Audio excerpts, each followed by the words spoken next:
सात्विक भोजन कब माना जाएगा? जब भोजन खाने से पहले आप अपने भोजन को भगवान को समर्पित करके खाओगे, तब भोजन सात्विक होगा। बिन भगवान को अर्पित किए खाना, ये भी तामसिकता है। भगवान को अर्पित करो, पहले भगवान को भोग लगाओ, तुलसी पत्र डालो। तुलसी पत्र नहीं है तो ये गले में कंठी हम इसीलिए पहनते हैं, जहां नहीं होती तुलसी वहां में तुलसी से ऐसे स्पर्श करा देते हैं तो तुलसी स्पर्श हो जाती है। मनी मन भोग लगाओ ठाकुर जी का और फिर पाओ। फिर देखो, फिर वो भोजन नहीं है। खाना, भोजन, प्रसाद, तीनों में अंतर है।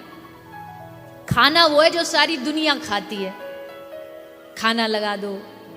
अच्छा, एक जगह तो कहीं कथा थी तो वो मैया बोलती खाना डाल दूं, मतलब थाली में वो जो परोसते हैं तो बोली खाना डाल दूं।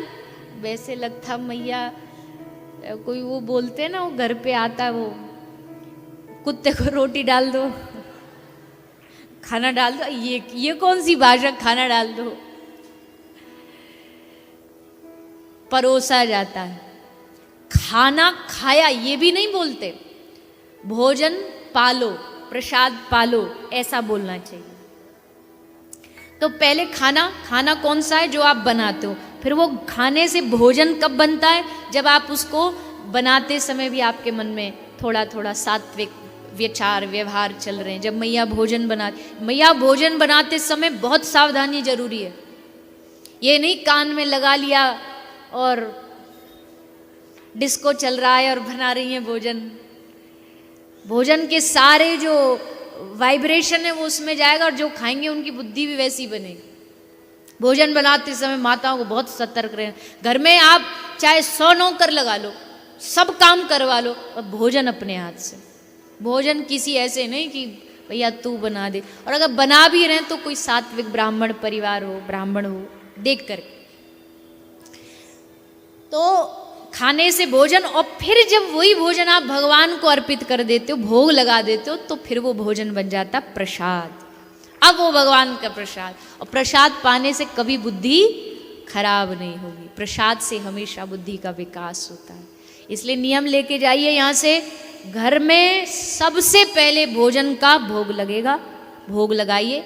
भोग लगे ऐसी वस्तु बनाइए घर में, पहली बात तो, जिसका भोग लग सके, और फिर भगवान को अर्पित करके उसको ग्रहण करें। और क्यों ना करें? आप सोचो तो सही, जिसने दिया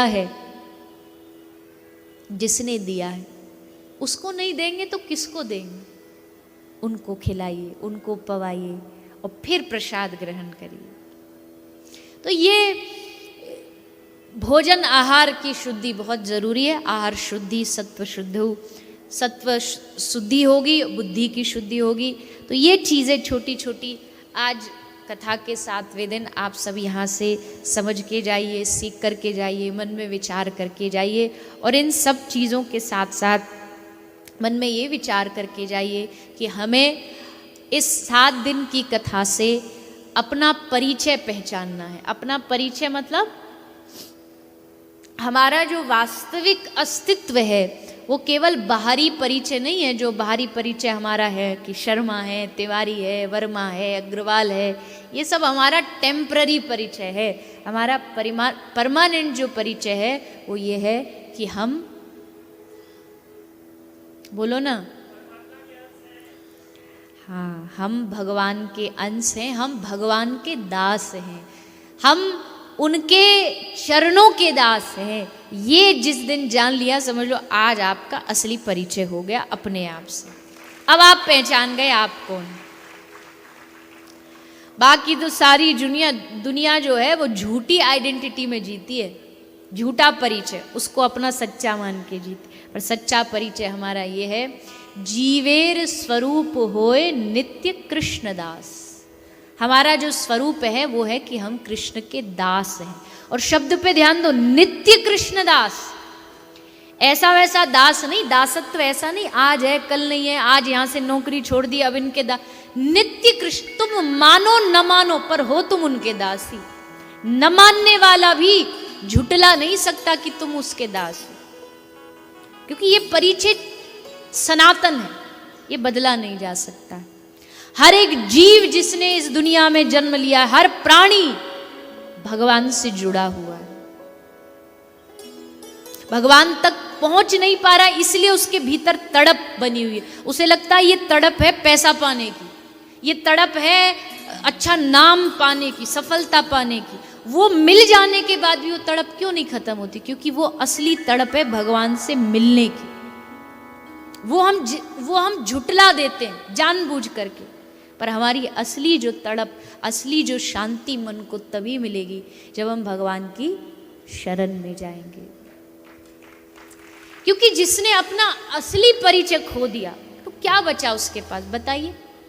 जिसका अपना परिचय खो गया, अपना अस्तित्व भुला दिया, संसार में नहीं, अगर आप अपना नाम भूल गए, कहते हैं ना याददाश्त चली गई, नाम भूल गए, पता भूल गए, तो वो आदमी पागल की कैटेगरी में गिन लिया जाता है। भैया अब ये इसका दिमाग जो है काम नहीं कर रहा है। पर सोचो, हम जो अपना असली अस्तित्व है कि हम भगवान के दास हैं, हम अगर सनातन धर्म में जन्मे हैं तो ये हमारी पहचान है कि हम सनातनी है। सनातनी मतलब भगवान के दास है।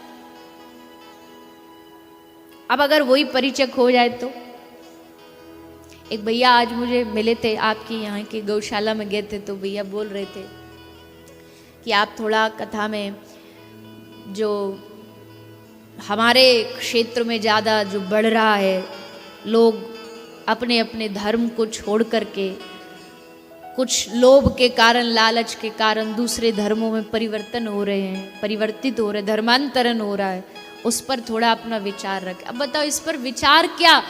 जो व्यक्ति अपना अस्तित्व भूल रहा हो, जो व्यक्ति अपनी पहचान भूल रहा हो कि जिस भगवान ने तुमको इतने अद्भुत देश में, इतने अद्भुत सनातन धर्म में प्रकट किया, जन्म दिया, जिसके लिए देवता तरसते हैं, और तुम उसको छोड़ करके चंद रुपया के लिए बिकते जा रहे हो। इससे बड़ी मूर्खता क्या होगी? तुम अपनी पहचान खो रहे हो। जीवन में धन पाकर के ही सब कुछ नहीं मिलता। भगवत कृपा से हर स्तर के लोग, उनको एकदम करीब से देखने का इस व्यासपीठ ने मुझे मौका दिया है। ऐसे लोग भी देखे जिनके पास भोजन नहीं है, ऐसे लोग भी देखे जिनके पास धन का भंडार है, पर हर लोग में एक चीज समानता क्या देखी जानते हैं? कि दुखी ये भी है और दुखी वो भी है। इसका दुख इसके स्तर का है और उसका दुख उसके स्तर का है। पर ये दुनिया में कोई नहीं हो सकता कि धन मिल गया तो भैया अब हम दुनिया के सबसे सुखी। सोचो इस बात को। ये मत समझो कि कोई थोड़ा तुमको लालच दे दे, धन दे दे और तुम अपना अस्तित्व भूल जाओ, अपना धर्म भूल जाओ, अपने परमात्मा को भूल जाओ, फिसल जाओ। ये तुम्हारी पहचान है। इस पहचान को मत गवाओ, नहीं कहीं के नहीं रहो, कहीं के नहीं, मुंह भगवान को मुंह दिखाने के नहीं रहोगे। छोटे बेचारे मजदूर लोग, लगता है पैसा कहीं से मिल जाए, कुछ दूसरे तथाकथित लोग उनको धन दे देते हैं और बस बदल गए। अरे जन्म से जिस कृष्ण राम को तुमने भजा और 2 मिनट में चंद लालच में तुमने आकर के बदल लिया, ये कैसी मूर्खता है।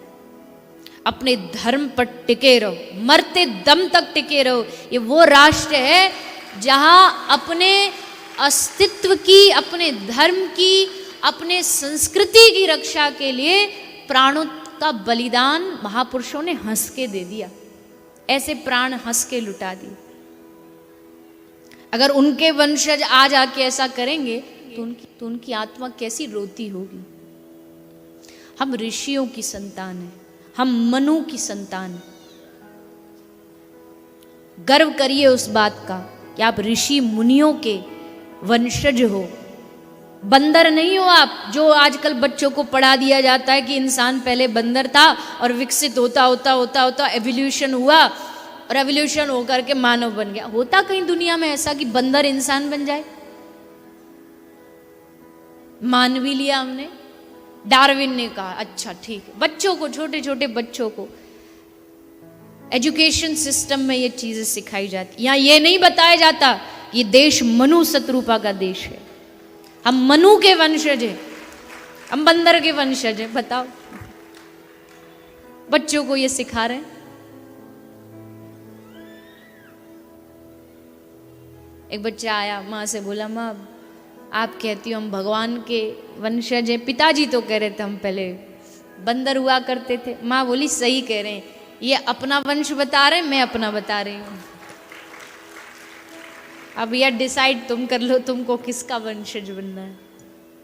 भटको मत, भगवान की संतान है, उनकी बन के रहो। अस्तित्व को मत भूलो, अपना अस्तित्व पहचानो। और अस्तित्व ये है, हम सनातनी हैं। और सनातनी से भी ऊपर जो अगर भक्त की भाषा में कहूँ तो हम भगवान के दास थे, भगवान के दास हैं और भगवान के दास रहेंगे।